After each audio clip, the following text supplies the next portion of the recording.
You can do it all, guys. Lead by example, do the right thing, and follow through on what you said that you would do. Right now in society, the small percentage of people that can have an optimistic attitude and find solutions when there's problems, they're going to run the world. Companies that make a big mistake is the ones that adjust their processes based on what's happening outside of their bubble. They always lose. This is why we'll always, at our organization, we're always going to live inside our bubble that we created. We're happy there. If I tell you I'm going to do something, I do it. That's what happens when you work with the best. Someone's going to Mexico. Let's do this. 1, 2. There you go. This is what we signed up for. I can't sit here today and have all the things that I wish I would have had 24, 25 years ago and then not show up. So you guys ready to change? I want everybody in here to live a life with no regrets. Today, Peter, it's a turning point, and my turning point's defined, I remember it to this day. It's a game. Life's a game. Let me be proof to you. If I can do it, I promise you, you can do it no matter what point you're at in your life in here. I absolutely promise you that you can. See you next time.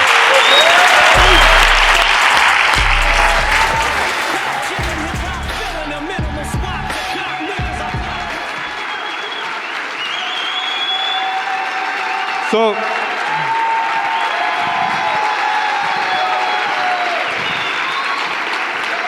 thank you, Andy. Thank you, everybody.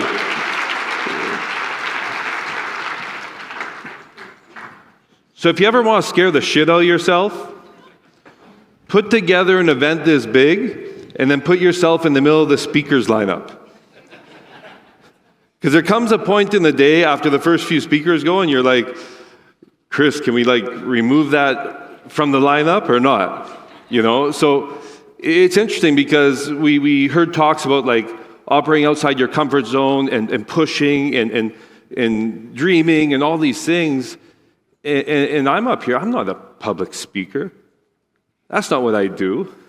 You guys see me walking around the resorts, around the sales offices, traveling around with Val and thousands of meetings. That's what I do. But this is a dream of mine.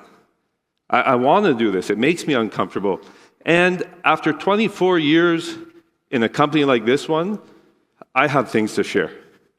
And the things I share, I believe can help people. So right now, what I want to talk about, actually, before I get into this, let's have a debate.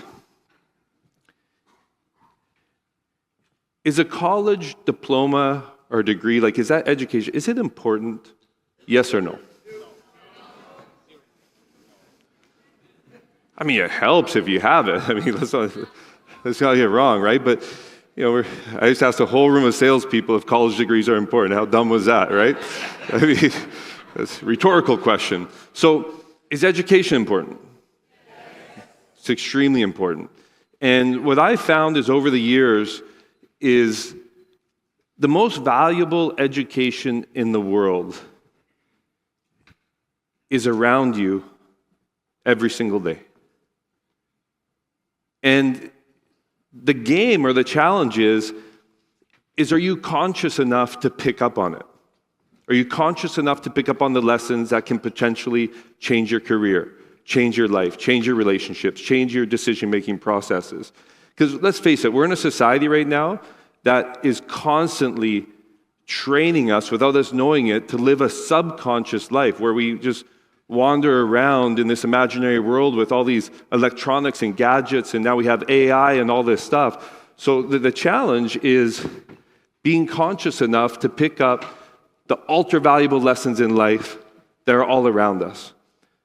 So today I want to tell a story. It's my true story. Some of you have heard parts of it. Some of you have lived through it with me. But I'm going to take you through a real, raw, honest, true story about my life. And I'll be able to better illustrate what I was just talking about with education. This here on the screen, this white and pink house, I'm going to go way back before my work, okay? So that's my mom's house. That's where she grew up. My mom lived in this house, and it's an actual painting that she gave me of the house. And the problem with that is my mom's one of 12 kids. It's a one-bedroom house.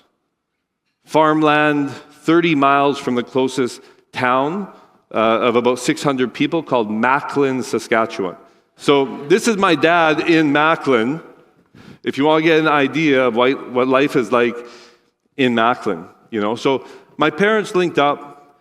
Eventually they worked hard and they moved to the big city for better things. They moved to Regina, Saskatchewan. They saved up their money and they bought a house. And so what happened, we bought a wood frame house above ground. My parents put the down payment on it. And about 2 years after I was born, a hurricane came, or a tornado, destroyed the house. I'm 2 years old. My parents get completely knocked down. They didn't have the right type of insurance that would repair the house. Everything got destroyed. Okay? True story. I don't remember it. I was 2. But what I do remember is what survived the storm. Okay? And it was this Woodstock special, like 1969 silver van with blue velvet sheets and beds and stuff in the back. And that's what survived the storm. So what my parents did is they loaded everything up into the van. Everything we had. And they said, you know what? We're out. We're going to drive to where there's no more tornadoes. That was the absolute scariest thing that we've ever been through in my life. And they did. They got in the van and they drove all the way to Alberta. In Alberta, they're like, man, this is still pretty flat. It's super cold. And there could be tornadoes here. So they kept driving. And they ended up driving all the way to this place called Kamloops, British Columbia, which is in between Edmonton, if you've ever heard of Edmonton, and Vancouver. And there's a lot of mountains there, and there's definitely not going to be any tornadoes there. And that's where they started their life. And when we arrived, the first thing that they could do was we lived in a trailer. Anybody in here lived in a trailer park before? I thought it was awesome. I really thought it was cool because in a trailer park, you typically have like a playground for the trailer park, and trailer parks are typically built close to railways. Okay? So I thought it was super cool because we had like playground, the train tracks, we could go like put stuff on the train tracks, let the train go by and see what happened to the stuff that was on the train tracks. And it was great. And, I have a very fond childhood. Like Keaton was talking about, I'm not going to get up here and tell you I had this damaged childhood. No, it's not. My parents are great. And, me and my sister, like we have a soccer ball or we have a Lego set and we have everything we need. We're living a great childhood. But my parents were taking nothing, not giving themselves anything, and giving everything to us. But my point is my parents were magicians. Okay? They made it happen. I don't feel like I had a poor upbringing, but now that I look back, I know that we absolutely did. But my parents made it happen. And through this same philosophy or mindset, our way of thinking, Kamloops, they bought a house for $39,000, probably put down $1,000, and we bought a home in North Kamloops. North Kamloops isn't the absolute best place to buy a house, but we had our house, and it was awesome. I'm really glad that I grew up there. First lesson, and I learned it from my dad, hard work. Hard work. The guy works 7 days a week. 7 days a week, 10, 12, 14 hours a day, hard work. And some people are going to say, well, no, Chad, you want talent, not hard work. Well, what happens when you take a talented person that works hard, which is going to succeed faster, go further, Or, no, Chad, don't work hard, work smart. Well, no, what I learned from my dad was, first of all, to work smart, you're going to have to work hard to get into the position that you can work smart. But if you have somebody that works smart and works hard, they're going to go further in life. That's just a fact. So the first life lesson that I adopted, I owe to my father 100%, and that's the value of hard work. Let's fast forward now. We have our house in North Kamloops. I get my first job because I've been seeing my dad working so much, so I get my first job at 11. And many people probably had this first job. I delivered newspapers. I got 2 different newspaper routes, and I would go around handing out the newspaper, and then every month going and collecting the money for it. And it sucked. But I knew that if I wanted some of the stuff some of the toys and stuff my friends were playing with, I wanted that remote control. I had to deliver a lot of papers and I had to buy it. And that's really where I learned a lot about the value of money. And it's probably where it started me being quite tight with money, which Victor, you see how I am to this day in Valentino with the business. That's where it started, right? And so during that period, I turned 12, I decided to go on to my first business venture. And what that was my parents tricked us, me and my sister, into going to Saskatchewan to visit family because they told us we were going to stop at West Edmonton Mall. West Edmonton Mall it's the first or second largest mall in the world. But my mom said, but if you want to buy something, you need to pick those cherries off the trees in the backyard and sell them. And so that was my first stint in being an entrepreneur. And I did. I picked lots of cherries. She'd drop me off downtown. I'd sell them. I saved all the money. I saved up like $700. And I went and bought a bunch of stuff in West Edmonton Mall. And after that, I progressed. And my next job was when I was 15. I started working into restaurants. I started washing dishes. I eventually made my way to work in the kitchen. I bought my first car. So kind of like Romain winning that BMW yesterday, a little bit different, but we both experienced that freedom of having our first car, right? And it was great. I loved it. And right about that time, like I knew Amit since I was 5 or 6 years old, but about that time we started becoming friends, and these pictures are around that era when we're right there, 16, 17. During this time, I had my first experience with growth in the workplace. So in this restaurant I worked at, my dream was to be a waiter or a bartender or something like this, right? So around that age, 16, 17, probably 17, I got promoted to being a waiter in a restaurant, very classy place called Boston Pizza. And I realized at that place, I was like, man, I've encountered this place that's really fun to work. You feel super popular because you're the 17-year-old waiter. In Kamloops, Boston Pizza is kind of like the Wynn in Las Vegas, right? Like it's quite fancy. And so I was like, what would make this place cooler? So I called Amit. And I said, Amit, you ought to come work. This place is so cool. And then we called 3 or 4 other friends. And next thing you know, there was a bunch of us there working in this place.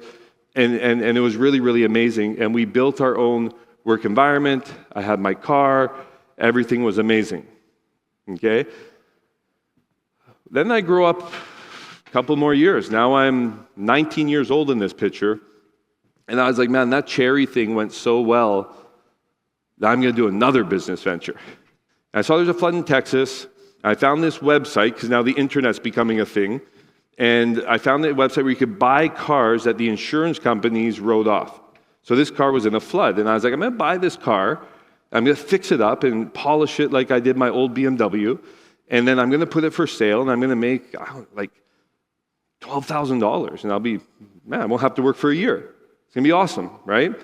So I bought the car, fixed it all up. And then I ended up writing off the car, totaling it. And I was kind of like my parents with the house in Regina. I didn't have the insurance that paid to fix it. So I had all my money into this car, all of it. It cost more to fix it than what I thought. I had maxed out my credit card, which seemed like a lifetime debt. It was $10,000 Canadian, but it was full. And I had made a decision that now I'm finding myself at 19 years old, all of a sudden in what I considered serious debt. It's around Christmas time. The phone rings. Uncle Joe. It's my mom's brother. She hadn't talked to him in a decade. And Uncle Joe, he was living in Mexico at that time. He had a few tequilas in his system, and he decided to call my mom at Christmas. Hey, sister, how you doing? We haven't talked in so long. They talk a bit, and then he's like, how's that little shit Chad doing? His exact words. Okay? How's that little shit Chad doing? My mom goes, actually, I'm glad you asked, because I'm losing my mind. He bought this Jaguar, and I see him hanging out with bad people with tattoos down their arms, kind of like the tattoos Amit still has. People on motorcycles around the house. I'm losing my mind. I'm a bit scared. And Joe says, well, send him down here to Mexico. My mom goes, well, let's put Chad on the phone. So she yells downstairs, gets me on the phone, and there's Uncle Joe. I haven't talked to Uncle Joe since I'm 9 years old. And I'm talking to him on the phone, and he goes, yeah, I'm in this place called Puerto Vallarta. Come on down here, and we'll get you working. And I said, okay, well, what would I be doing? I can't tell you that. He's like, I can't explain it. I can't tell you that. And I said, okay. I said, well, I'll tell you what, Uncle Joe. Unless I can make more than $30,000 Canadian, I'm not going anywhere. And Joe goes, Chad, if you make $30,000, $40,000, anything less than $60,000 Canadian, you're fired. And you won't have a job. And so at that time, I had no money. As you know already, kind of the background my parents come from. What my mom did, and this was a pinnacle point in my life, she went into overdraft in her bank account, which means going into the negative, pulled out the maximum amount of money that she could, which was $1,500 Canadian, and said, here, go. And at that point, I really wanted to go. So I loaded all my stuff into my old BMW, and I printed out the map, highlighted the route. There was no cell phone back then that works internationally, and I got in my BMW with 340,000 kilometers, and I departed Kamloops to drive to Mexico. And that's the day I left. That's the car that I drove in. And I learned a valuable lesson from my mom, okay? And that lesson is, it's really okay to believe in people or others to an extreme degree, even if you know that they have no fucking clue where they're going or what they're doing. And she had this blind belief in me. And the other one is showing people that you care about, that you really, really believe in. I promise you, it will increase their odds of success. I promise you. And then the other one, and this is a very important one, because I use it to this day in the office, in private business, in everything that I do, is my mom taught me that when your back's up against the wall, or you don't really have an option, sorry, I'm going to have to swear here, but fuck it. Fuck it. And now even in the office, I use this all the time with what I look at, because there's no better way to approach some of the situations that we find ourselves in. Valentino, we need $70 million, but Valentino, there's less tours this month than last month. Well, fuck it. And it's something that can be applied when people waste so much time making decisions, overanalyzing. You can already be 15 steps ahead of them if you just take that mindset and push it forward. And often what you'll find is a solution in so many things is just to, like Jim Madrid used to say, like, get over it, get on with it. And my translation to that's just 2 words instead of 5. It's fuck it. And I learned that from my mom, and I use it to this day. Lesson number 2 came from Uncle Joe. Always take time to help family and friends. Always. Always. If they're your friend or they're your family, take time to help them. Joe had nothing to win by offering me his nephew that he hadn't seen in 10 years, that he really didn't know, to come down to Mexico and change my life. And the other lesson that I learned from that is, to this day, he's never taken credit for it. Ever. So when you do help somebody, you don't need to take credit for it. The credit's in the result that they put forward. That's the credit. It's a silent credit. It doesn't always need to be announced. And I want to thank Joe, because he really did change my life. So if you see him, tell him thank you.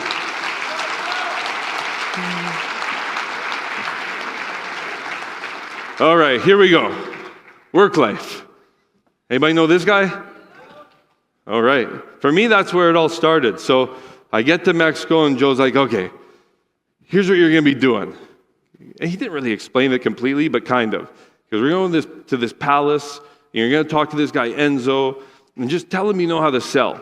And, and everything will start from there. And so I got the one nice shirt I had, I ironed it, and I got it looking pretty. I went into the office, and I walk in over where the Punta is now. That's where our original sales office was. It was like this huge room.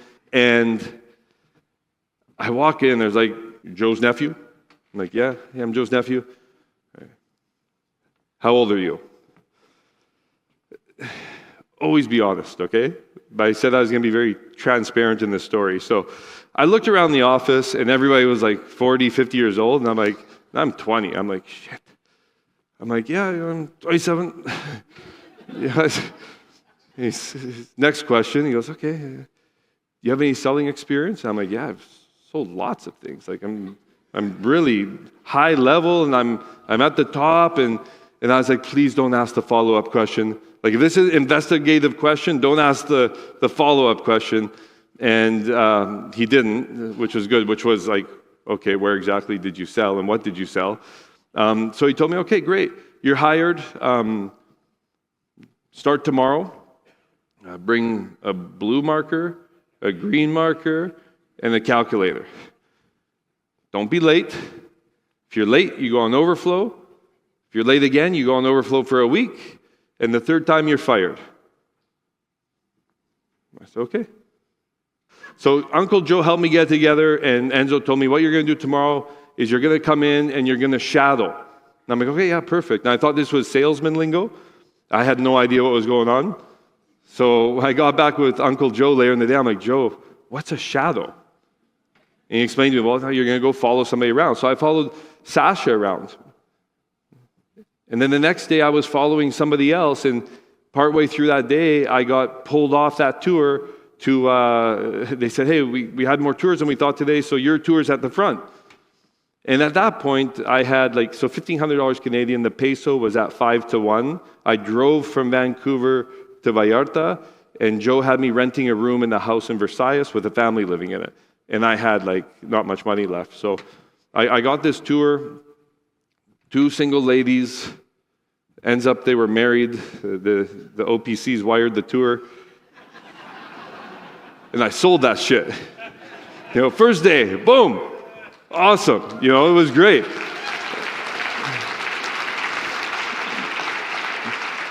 $11,250 biannual Mind Palace, cash. So there I had some money. Biannuals didn't pay as much as if you sold an annual contract, but I got $700-800, and that's it, we're rolling. Well, during that time, unfortunately, that was my only sale for the next 40 days or so. And I got down to a point, and this is another huge learning lesson with my mother, is I got to a point where I had no money. I had $300. I went down to the internet cafe. I bought the card, scratched off the number to call Canada, and I phoned my mom. I said, listen, Mom, I sold once. The money that I got is running out, and I have $300 left to my name. A plane ticket home is $300. What do I do? And, my mom told me, go for it. She said, I can't help you anymore. You're on your own. But she said, go for it. Go for it. You can do it. If you sold once, you can do it again.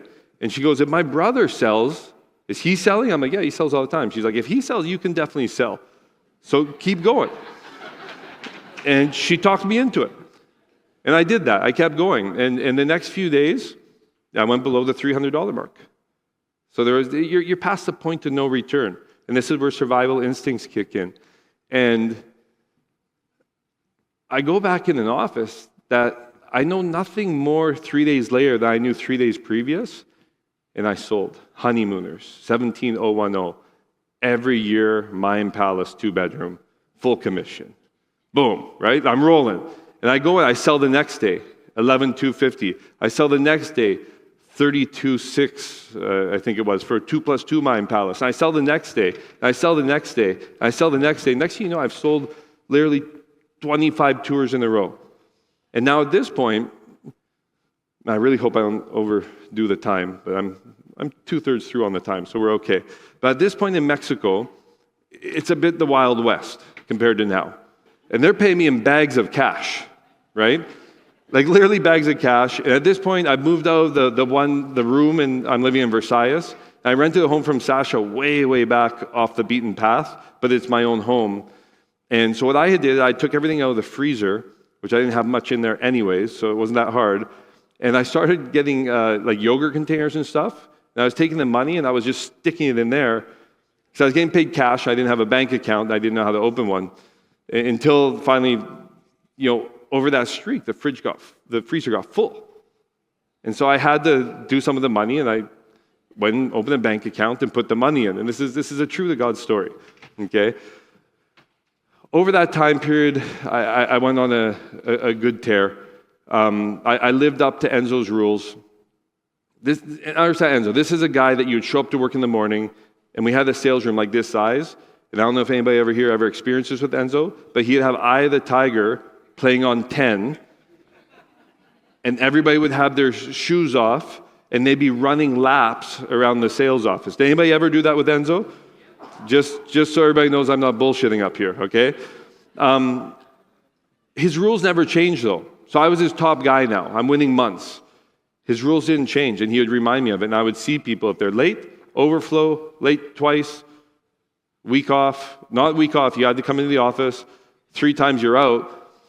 But I'm not going to lie to you guys, I went out every single night, all night. But during that time, never ever, not once, did I show up late. Ever, to this day. And I learned that from Enzo. To this day. And we'll get to that in a second. And it's a shame because I wonder how good I could have did if I had actually just lived like a normal human being, right? So at this point, I know what some of you are thinking, so you might as well just address the elephant. They're like, yeah, but he doesn't drink, right? You're absolutely damn right. I don't drink, and it's been my secret weapon for the 24 years that I've been down here. And some people just can't figure that out still. It's okay to drink sometimes, but those of you that are drinking work nights or drinking before business meetings or drinking before important times with your family, you're fucking up. I'll tell you that right now. And for me, it's been a serious, serious secret weapon that I take advantage of in every single part of my life. And I feel it's helped me a lot to get places to where maybe there's better people than me that should have been in those places. So anyways, around this time now, we're a few months into Mexico, drive my BMW down the road, the friggin' engine blows up. Boom. Gone. Okay? Car's toast, can't be fixed. So for the first couple of weeks, I started getting rides with Alberto Ruiz, who lived in the marina, and he had to drive by me on the way to work, and he had like a 1984 Cutlass. He'd pick me up. We'd drive into work. After 2 weeks of that, I was like, I can't do this. Right? I'm not waiting for somebody else to pick me up for work. So I found out how much a Cadillac Escalade costs in Canada. I got the cash into a duffel bag, flew up through the border. I end up there. I walk into the Escalade dealership in Kamloops, British Columbia, and I buy their first Cadillac Escalade SUV.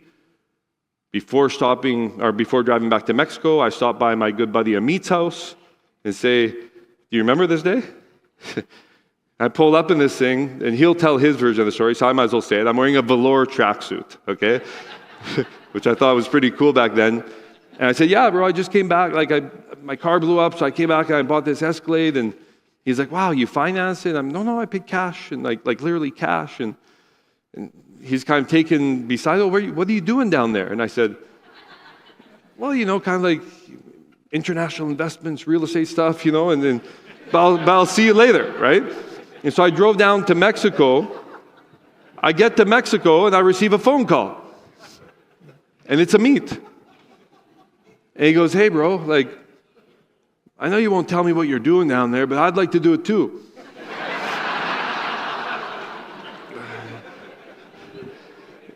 And for me, Amit was like the Fresh Prince of Bel-Air. He lived in one of those kinds of houses. And I'm like, why, bro? You're rich. He's like, no, I'd like to do my own thing. I'd like to come down there. And I said, you know what? I'm going to put this guy off. I said, you know what? Yeah, you can come down once you've saved $10,000 in cash. In my head, I was like, I don't need to worry about him for 6 months, right? And the next day, I get a phone call from Amit, and I thought, he's going to I don't know, have more questions or something. He's like, I got it. And I'm like, holy shit. What do you mean you got it? He's like, yeah, I got the 10K. And so next thing you know, Amit shows up a couple weeks later in his 1991 cherry red Jeep Cherokee, like shouldn't be driving it on the highway, but he's arrived in Puerto Vallarta, right? During this time, guys, I saw some growth in the office. I went from rep to top rep to manager under Enzo for 7 months. Then I dealt with my first demotion. I went back to being a rep. Enzo fired me as a manager, and he put me back as being a rep. At that point, Enzo retires out of nowhere. So that was that. And, I got to tell you, the value I got out of Enzo, I learned that rules matter. Rules exist. Having standards are important. Discipline. If I didn't start under Enzo, I promise you I wouldn't have made it. Not at my age. It would have been impossible. And so I started under Enzo for a reason. And what I learned from Amit was, you got to put yourself in the right circle, right? You got to be surrounded by the right people. And this is true. And you always got to be striving to get into a more elite circle, or this is true. But also, in my opinion, you have to try not to leave people behind. Okay? You have to have the ability to bring some of your people with you. And not all of them are going to adapt, and you're going to have to cut some friendships as you grow. But there's going to be really valuable ones in there, real superstars, and you got to give them a chance. And when you can include people that have been in your life forever, in your circle, and they step up and they react to the things that you're trying to put into their life, and they put in the work, and they have all the positive, attributes that it takes, you got to bring them with you. Because what's going to happen is you're going to have a more full circle with a lot more trust and a lot more love in it if you've brought some people along with you. So Enzo retires. In comes Reg Todi, new project director. Gold chain, super dark tan, fancy hair. And you know what? I had my first interaction with Reg the first week he was there. And he was asking the room boys, which one's Chad? Which one's Chad? And they're like, well, it's Chad over there. Back then, I'm on the Rulist program, so I'm slimming down, right? But back then I was big, right? And, Reg, he sits me down in his office, and this is my first interaction. He goes, well, Enzo's gone, so you're nobody's favorite pick anymore, and, no more prima donna shit's going to be going on. And so, yeah, pretty much you're just going to be like everyone else. That was the conversation, and I lost my shit. Oh, I lost it. I hit the table in his office. I wanted to grab him, right? And it was the beginning of July, and I was like, I'll tell you what. I'm going on vacation, and when I get back, we'll talk. I came back in September, and I was like, you know what? I don't need to have a conversation with this guy. My conversation with him is going to be him reading my numbers. And I put my head down, and I worked. And, I proved him wrong. Once again, I found myself, I was the top producer. Now, I wasn't Enzo's favorite, but screw it. I was Reg's top producer, whether he liked me or not. And believe me, the perceptions and friendships don't sign the paycheck. So I was perfectly happy like that. Okay? But then what happened was I started listening to Reg. The guy was a storyteller, and he showed how you can motivate a team and move the team with words and stories. He wasn't the nicest guy, wasn't the best salesperson. I wouldn't want him on my table back then. Okay? But he knew how to talk. And the team exploded. Like the production was double with Reg that it was with Enzo. Okay? Then came the day that Reg retired. And he was gone. And I learned some things from him, and I really appreciate these things. I hold them with me to this day. From Reg, I learned the importance of public speaking. If I could encourage everybody in this room to learn about something, and it was only one thing that I could give you a recommendation to learn, it'd be to learn some level of public speaking. Because what you do in sales is going to make it a catwalk if you have any level of confidence with your public speaking. And I learned the value of getting the team's attention by telling stories and giving meetings, and that's how you move teams. So, that was Reg, retired. So, in comes Glenn and Kelsey. And everybody thought Glenn and Kelsey were there because they're Brian's friend, which they may have been. I don't know, because all I remember, I remember that guy Kelsey. He's a guy that rode around on his dirt bike through Marina Vallarta with no helmet on and sandals, and he's like a little bit wild. And Glenn's that guy that lives in Bucerias, that drives one of those Vochos with the roof cut off. And I was like, what are these guys going to do? Because that was my first memories of them. And so the first thing that happened was I get the call from Kelsey and Glenn, and they said, listen, you're not a sales rep anymore. You're a manager. And the first thing that we need you to do is write down your pitches, and we're going to train the team on them. And they locked me in the room for a month. And I wrote out all my pitches. And I did it for them. And that was the next stage of growth with the company. And what I saw in front of my eyes with Kelsey and Glenn was they made a business. Like with Reg, it was just a sales team. With Enzo, it was a sales team. And Kelsey and Glenn transformed it into a business. And they started to touch on things I had never noticed before. Like all of a sudden we had top producer events where people got plaques and recognition and stuff like that, and awards and bonuses. And we didn't have those things before. And I ended up doing, like for me at that stage, I'm still the guy from Kamloops that's never done anything at that point. And next thing you know, I'm on like a private plane going to the NBA finals to watch LeBron James, with a couple of the boys. And I went to Singapore with them to look at theme parks because the company had this idea that they were going to build some sort of theme park. This was in 2014. And so I'm in business meetings in Singapore. And then one day they decided to take us all, the management team, to Costa Rica. And we're in Costa Rica, and we all the managers in river rafts in level 2 rapids, that somehow there was rainstorms, they turned to the level 4 rapids like this.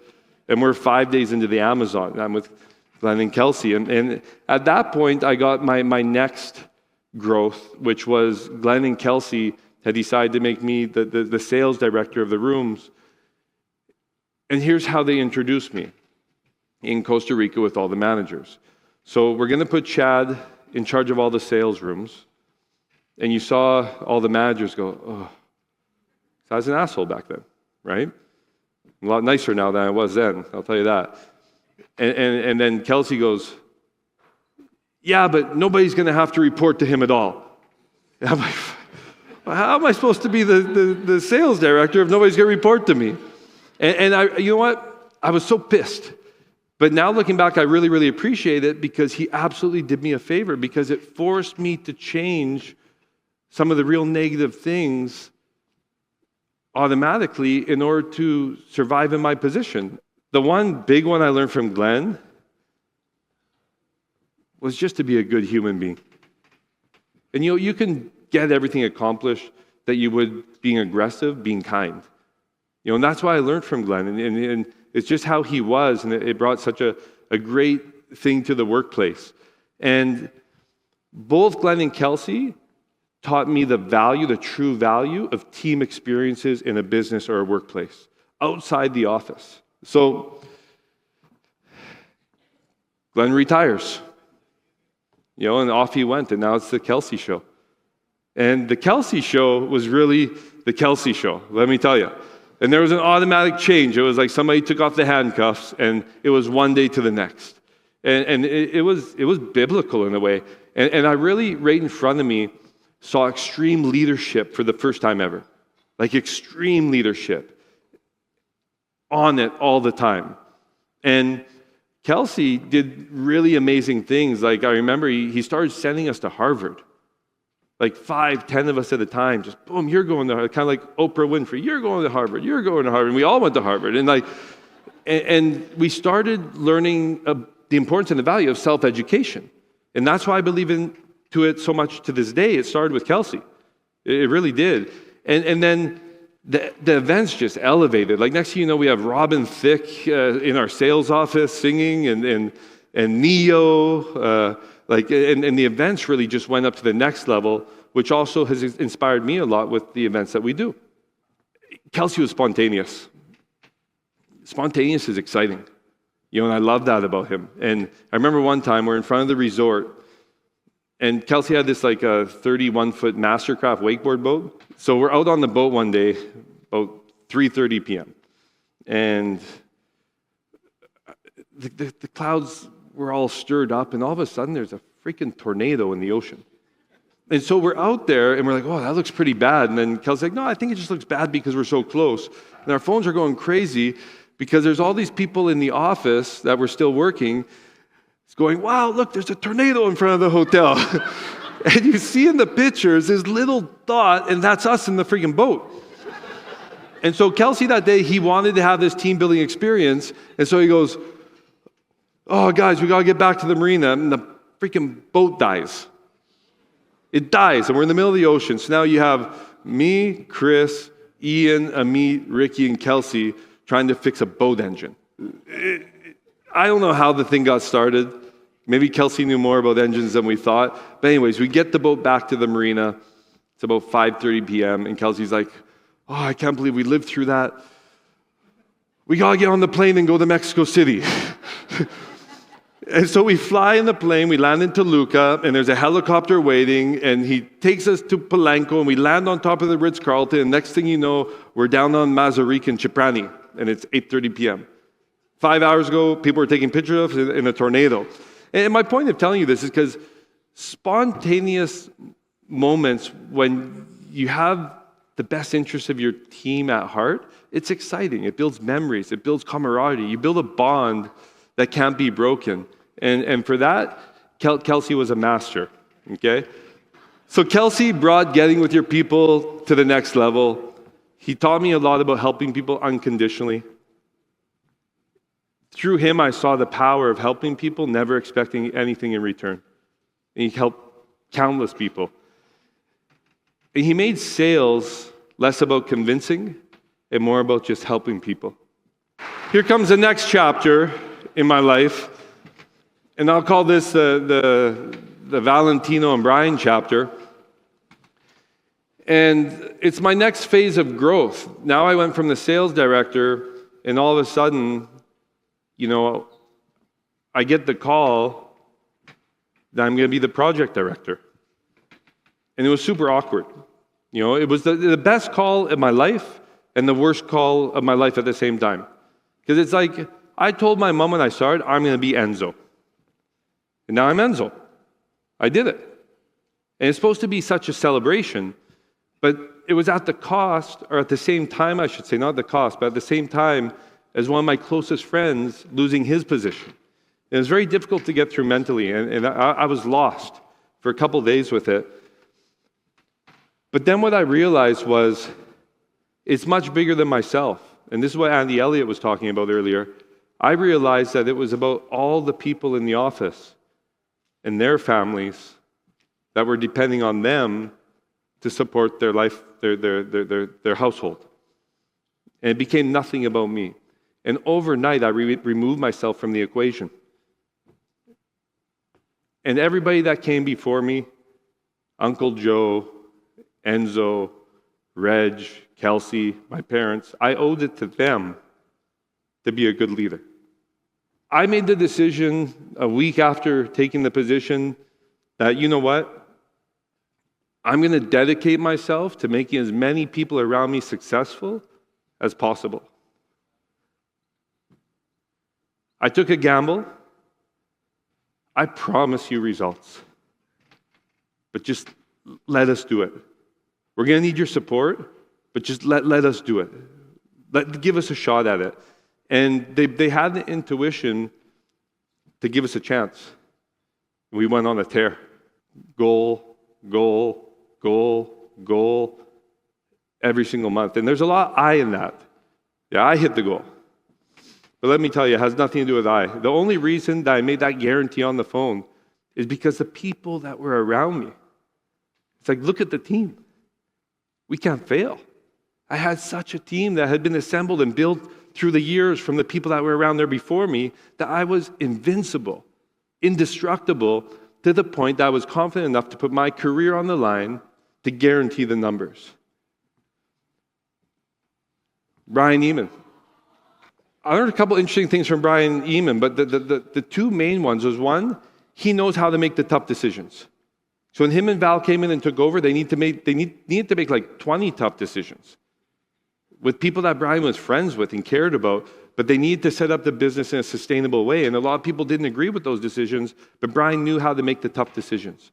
But I also learned from Brian the value of having a good reputation. Because there's not one person in this room today, we have 800 people here, there's not one person here that could say something bad about Brian Eamon. He's a good guy, solid. So I learned that from Brian. And, eventually, Brian retired. See the pattern? And now it was the Valentino show. And let me tell you this. I've learned more from Valentino than I've learned from everybody else combined. The first thing I learned from him was there's no limits. When you buy a car that goes like 180 kilometers an hour, that car can go a lot faster. It has something called a governor that restricts it. Well, operating directly with Val was like someone took that governor out of the engine and threw it out the window, and now there was no limit. There was no limit on what we could do. And he's absolutely crazy. And when I started working directly with Val during those times, I was like, I'll never forget this call. I was like, Val, I think we should give the managers a car. And he's like, great idea. And we're going into October. I said, we'll do this event at my house in the living room, and we're going to give away a car. Yes, go to Porsche and buy the nicest 911 they have. I was thinking like a Kia, I was like, let's just do something to get them excited. And so there I am, we're in my living room, rolling dice with people jumping on the furniture. We had 70 people there, and we're literally, I'm not shitting you, we're rolling dice to give out a 911. And we gave it out. And Val liked that. He was like, that was fun. So he goes, Chad, I want you to go home and announce to the team that if they do, I forget the number, $111 million in the next quarter, that we're going to give away 10 Mercedes cars, 2 G-Wagons, and 10 Hublots. I'm like, are you kidding me? And he goes, yeah, actually, I want you to buy them and put them in the lobby in the Grand Bliss. I said, Val, but 111's a lot. That's a push. We haven't hit it yet. Should we wait till we hit it? He's like, no, buy the cars.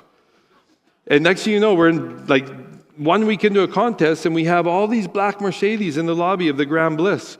And we wrote $128 million, and we gave those bad boys out,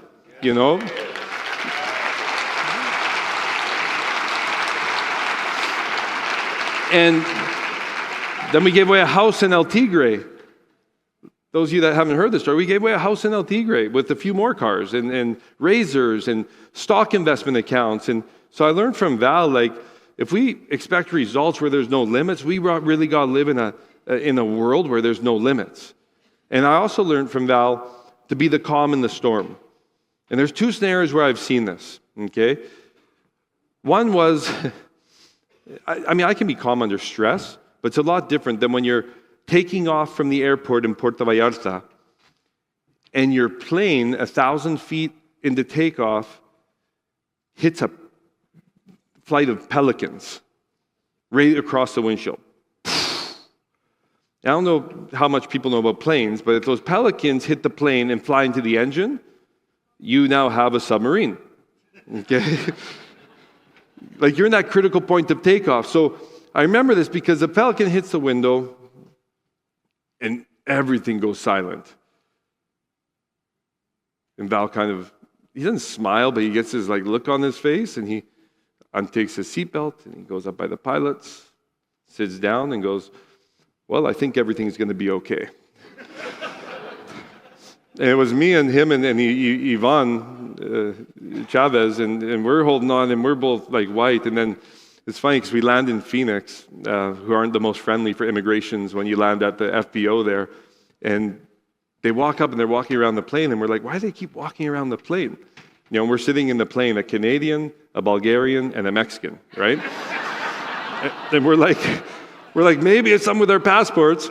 And then we get off the plane and we look back and the whole plane is red. But it's a white plane. And it was all the blood and mess, and they're looking at us like, what did you guys do? And then with Valentino, I got some unexpected growth. And, we came out of record years of production with the sales team. And I got a promotion, kind of, I don't know yet, I still don't know, to the marketing director internationally.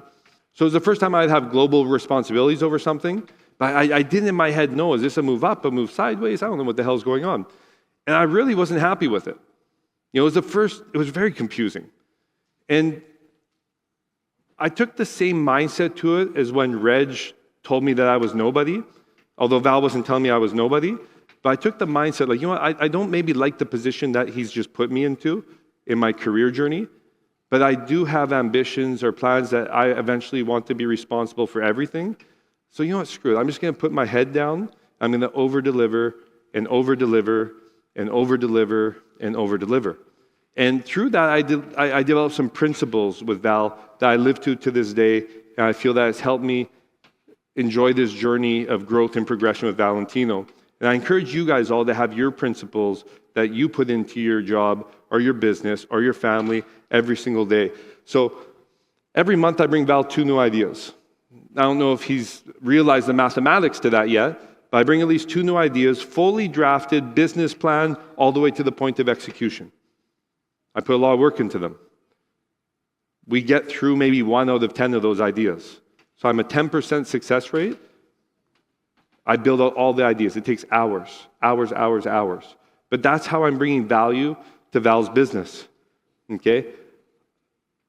I'm on it. For Val and the organization, I'm on it, always. 24/7. You're not going to send me a message, you're not going to send me a call where I'm like, guys, it's my day off. Guys, I'm in Europe on vacation. Guys, I'm in Canada with my parents. You're never going to hear that. Actually, nobody here can probably tell me when I took vacations this summer. Because it's my responsibility as the VP of Val's company that I'm on it, always. Always. Because that's my responsibility. Okay? Another very valuable one, because some of you are going to end up into big corporate positions with the company. Every year on an annual basis, I save Fidelity's more than I cost it. Yes or no, Victor? And I'm very conscious of it, and I know the amount, because then, how am I going to get fired? Right?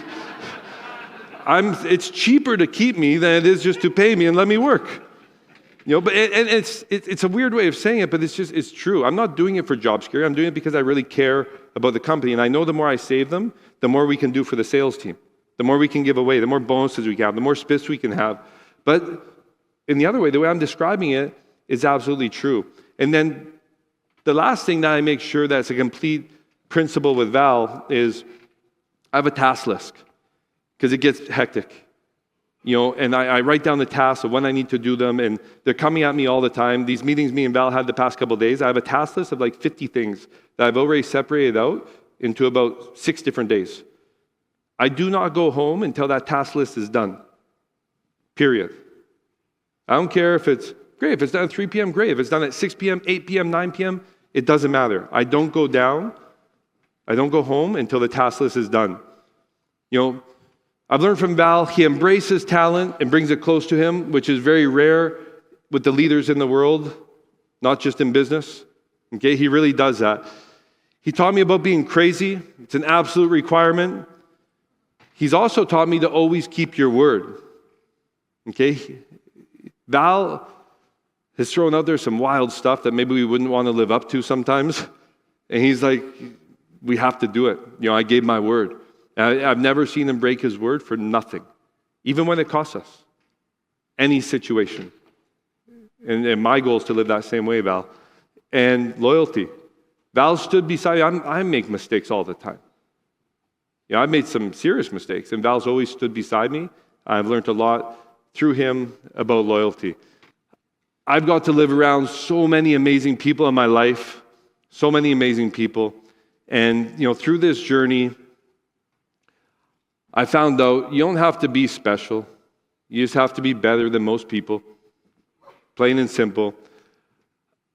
I've learned loyalty will always pay off, especially when you're doing it for the right reasons. Okay? Be loyal no matter what, guys. Be loyal to the company. Be loyal to your family. Loyalty is probably the best quality that you can have as a human being. Okay? Be kind, but fight for something. Give back in one way or another. This will be my last little story of the day. Okay? The people that helped you along the way, eventually you have to go back and help them. And maybe it's not financial. Maybe it's your time. Maybe it's kind gestures you do for them. But if you're blessed like I've been blessed and you have the opportunity that you can go back and do something impactful for people that have helped you in your life, do it. You'll never regret it. Okay? Because of this place, my dad, when he worked in the hospital, he worked up from janitor to eventually work in the surgery ward where you prep people for surgery.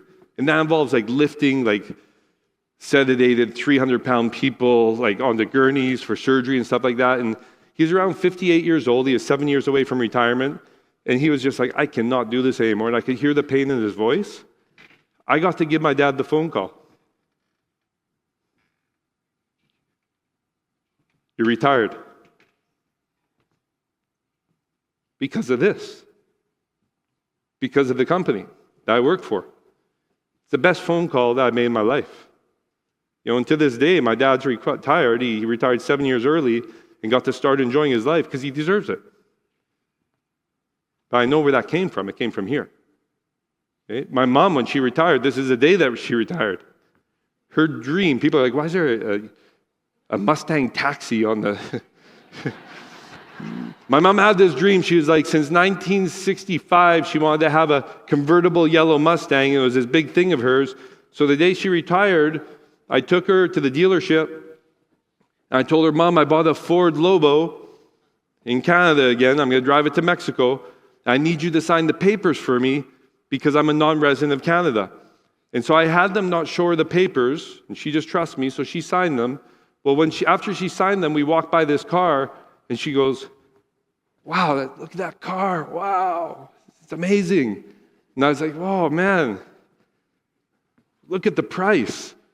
And where the price used to be, which that paper that goes in the window that shows the price, I told her in a letter with some words that if I read them to you, I'd start crying, so I won't tell you. But in an indirect way, I told her, it's your car, Mom.